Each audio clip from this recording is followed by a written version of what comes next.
Today on Rappler, the U.S. says the drone found in waters off the central Philippines was launched in a military drill in Guam last year.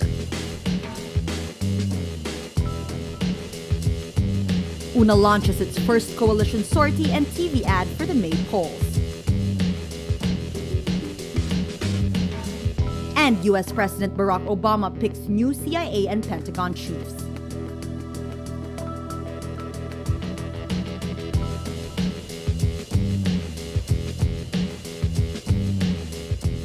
Hello, I'm Natasha Gutierrez sitting in for Maria Ressa. Welcome to Rappler, your social news network. The U.S. Embassy says the drone found off Masbate on Sunday was used in a drill outside Philippine territory and launched from Guam. In a statement Tuesday, U.S. Embassy spokesperson Tina Malone says the device is a BQM-74E aerial target drone launched from the USS Chaffee missile destroyer to provide a realistic missile threat during the Valiant Shield War Games held by the U.S. Navy on September 19 off the coast of Guam. Valiant Shield is a U.S.-only biannual exercise since 2006. Malone adds it appears that ocean currents brought the drone to where it washed ashore. Fishermen recovered the drone near San Jacinto, Masbate Sunday. Philippine Navy Captain Romel Galang says it appears to be an unmanned aerial vehicle, or AUV, used in reconnaissance. Malone denies this, saying the device is not armed and not used for surveillance. Activist group Bagong Alyansang Makabayan asks the Senate Tuesday to probe the U.S. military's use of drones in the Philippines. Bayan Secretary General Renato Reyes Jr. says the unrestricted use of U.S. drones in Philippine airspace is a violation of our national sovereignty.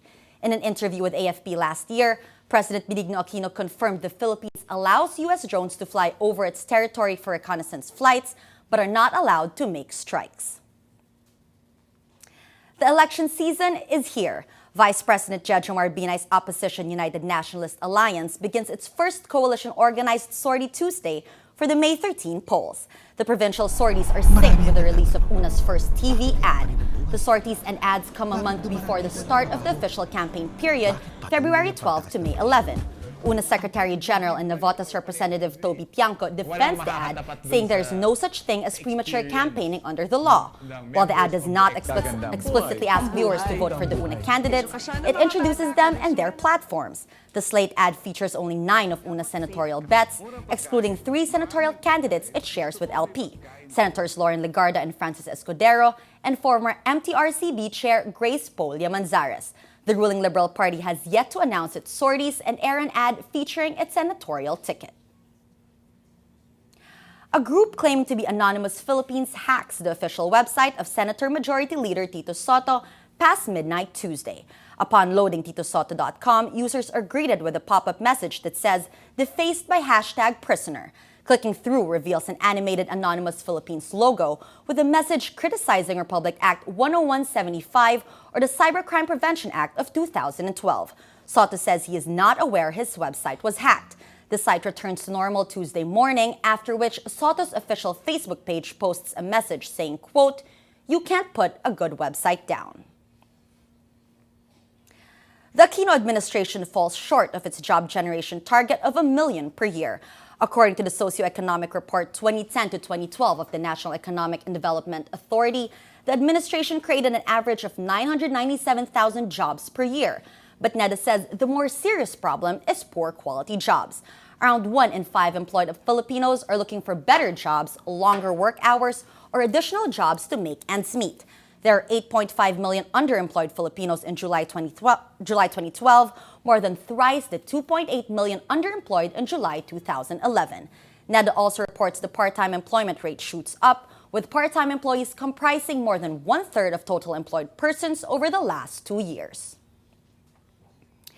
A social weather station survey shows fewer Filipino families went hungry during the Christmas season. In the December 8 to 11 survey, 3.3 million households say they were hungry in the last 3 months. This is the lowest since June 2011's 3 million families and lower than the 4.3 million households recorded in the August 2012 survey of SWS. The SWS polled 1,200 adults nationwide. Every January, thousands of devotees troop to Quiapo for the feast day of the Black Nazarene. But it's not just a festival of devotion, it's also a hawker's mecca. Devon Wong reports.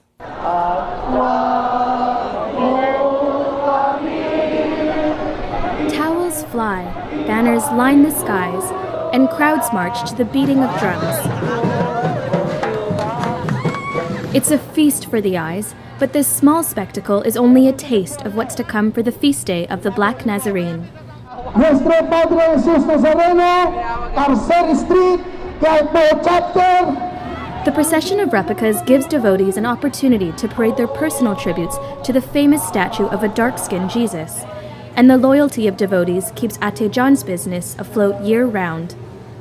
Ate John is a third-generation vendor in Quiapo, but her clients come from across the map. So many people. Yes, foreigner. So, yung mga probinsya, yes, local. Her husband, sister, son, and daughter all manage separate stalls in Plaza Miranda, but it's devotees and the odd passing tourists that keep the family business running.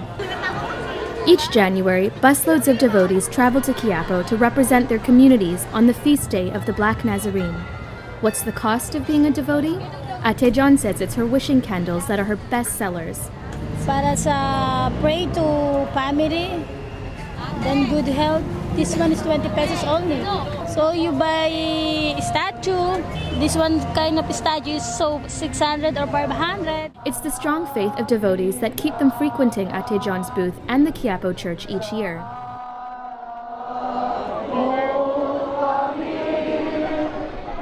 Yung replica namin, nasa 30 years na. Mahalaga sa amin ang Nazareno kasi nung panahon na nasa kagipitan kami, sa kanya kami lumalapit, nalulutas naman yung mga problema namin.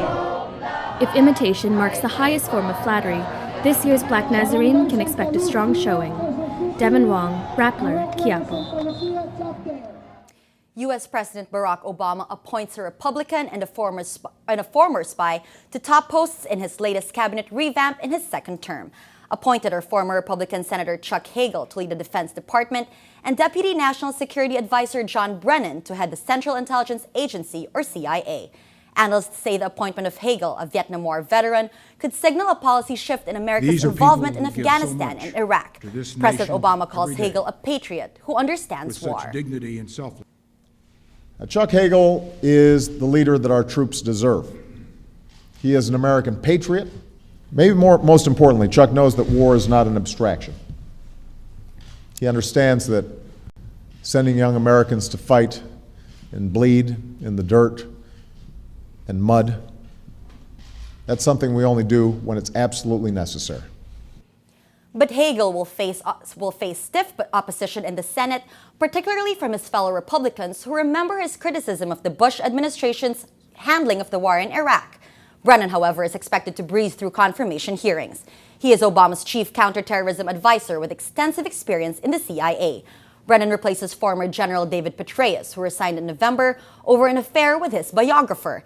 Outgoing Defense Secretary Leon Panetta thanks President Obama and says he will retire to his farm after almost 50 years in government service. The time has come for me to return to my wife Sylvia, our 3 sons, their families, our 6 grandchildren, and my walnut farm. Dealing with a different set of nuts. Let's now look at Rappler's Rap for Today, a list of the 10 most important events around the world you shouldn't miss. At number 6, 3 years into his first attempt as a startup CEO, Adam D'Angelo, Facebook's first former chief technology officer, shares lessons he learned from his days at the giant social media firm. These lessons he applied in Quora, a reputation-based question and answer site he founded. He says execution is more important than an idea. On evolving as a business leader after being immersed in coding, he shares, get comfortable giving up control and focus on the long term. At number 7, London-based Center for Economics and Business Research says the U.S. will continue to lead the world's top economies for another decade, but China will narrow the gap as it produces 83% of U.S. annual output. Asia's rise and Europe's downward slide is prominent in CEBR's survey of 30 economies. It says India will overtake the British economy in 2017 and surpass Germany as the 4th largest economy. Fast-growing Indonesia is predicted to move from the 16th to 10th, with South Korea rising from 15th to become the 12th largest, and Thailand moving up from 30th to the 24th. At number 8, Brazil's branding as an economy poised for superpower status through its green energy landscape is in trouble. Reuters analysis shows Brazil's plans 5 years ago to capitalize on its homegrown sugarcane ethanol suffers one of the worst droughts in decades. Brazil intends to make ethanol the main automobile fuel and make renewable hydropower account for 3/4 of electricity. Government's role in forcing a 20% decline in electricity prices at the expense of the private sector does not help. And at number 10, a Hollywood heartthrob and a high-profile executive chairman of a global business giant are eastward bound. Brad Pitt confirms in his first entry on a verified account, Sina Weibo, one of China's hugely popular Twitter-like microblogs, that he's visiting China. The country previously banned Pitt after he starred in politically sensitive film 7 Years in Tibet. Meanwhile, Google's Eric Schmidt's visit to North Korea as part of a U.S. delegation is clouded in mystery. One speculation is that Google is positioning him as the company's global ambassador following antitrust issues in Europe and UN, and Kim Jong-un's recent speech about expanding science and technology as a way forward for North Korea. For the full top 10, visit Rappler.com's The Wrap. Lionel Messi adds another record to his stellar list of achievements over the past 12 months on Monday as he wins an unprecedented 4th consecutive Ballon d'Or at a FIFA gala in Zurich. The accolade seals Messi's status as the greatest player of his generation after he beats Real Madrid rival Cristiano Ronaldo and Barcelona teammate Andres Iniesta for the prize. Messi's success adds another landmark year for the Argentine, who is already the top scorer in La Liga for the ongoing season with 25 goals. He finished 2012 with 91 goals in all competitions. But Messi insists his scoring records will mean nothing if Barcelona does not go on to take the La Liga title off Real or fail to win the Champions League. Britain's Prince Charles opens up in a TV program about Prince Harry and his future grandchild from Duke and Duchess of Cambridge, William and Kate Middleton. The 64-year-old royalty says he worries about Prince Harry, the younger of his 2 children, who is in Afghanistan as a British Army helicopter pilot. The environmentalist in Prince Charles surfaces when he talks about his future grandchild from firstborn William and wife Kate. He says, "I've gone on for years about the importance of thinking about the long term in relation to the environmental damage, climate change, and everything else." Prince Charles adds, "I don't want to be confronted by my future grandchild saying, 'Why didn't you do something?'" Are you ready for driverless cars?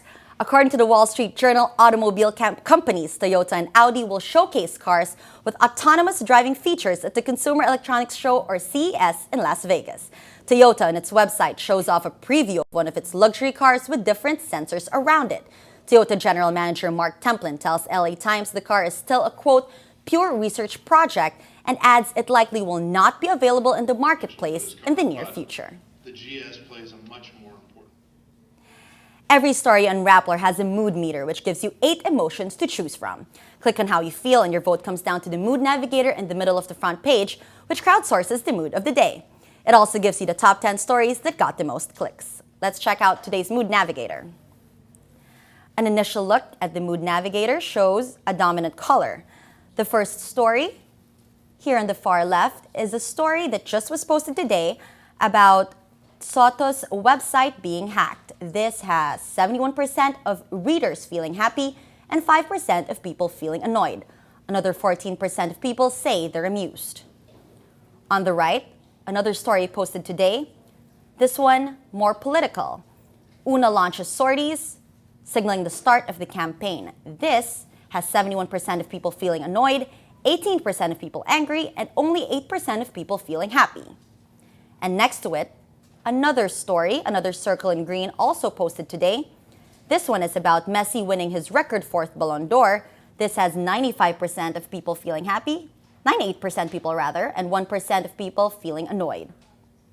And if you look at it, mostly green circles today, which means today, most people are happy.